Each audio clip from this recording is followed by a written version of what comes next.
Please subscribe, like and share.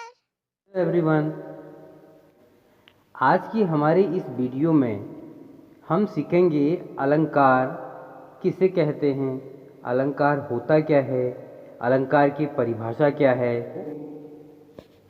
सबसे पहले अलंकार, फिगर ऑफ स्पीच, इसकी परिभाषा होती है, यानी अलंकार कहते किसे हैं। अलंकार का शाब्दिक अर्थ होता है आभूषण।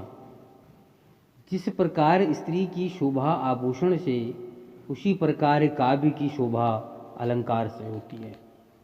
अर्थात जो किसी वस्तु को अलंकृत करे वह अलंकार कहलाता है। तो यहाँ आपको क्लियर समझ में आ गया होगा, बहुत सरल भाषा में है। अलंकार का शाब्दिक अर्थ होता है आभूषण। जिस प्रकार स्त्री की शोभा आभूषण से, उसी प्रकार काव्य की शोभा अलंकार से होती है।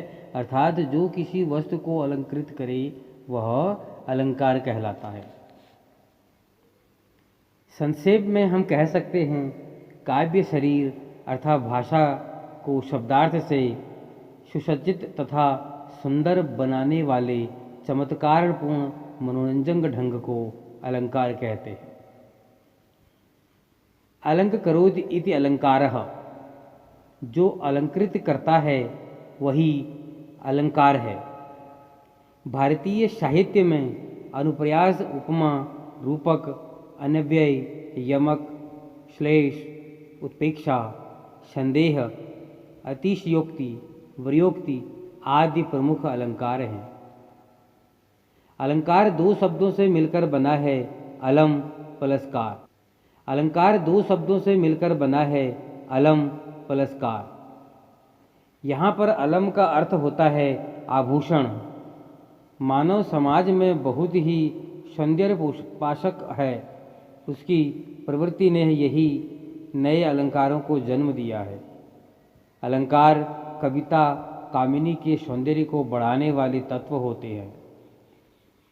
जैसे भूषण बिना न सोई, कविता बबीता मित। तो ये एक एग्जाम्पल है, भूषण बिना न सोई, कविता बबीता मित। अलंकार के भेद, यहाँ तक आप जान चुके हैं कि अलंकार क्या होता है। यहाँ तक हम समझ चुके हैं अलंकार कहते किसे हैं। आइए अब जानते हैं अगला हम अलंकार के भेद, कि इनके भेद कितने होते हैं, अलंकार होते कितने प्रकार के हैं। अलंकार को व्याकरण शास्त्रियों ने उनके गुणों के आधार पर तीन भाग में किया है। एक शब्दालंकार, अर्थालंकार और उभयालंकार।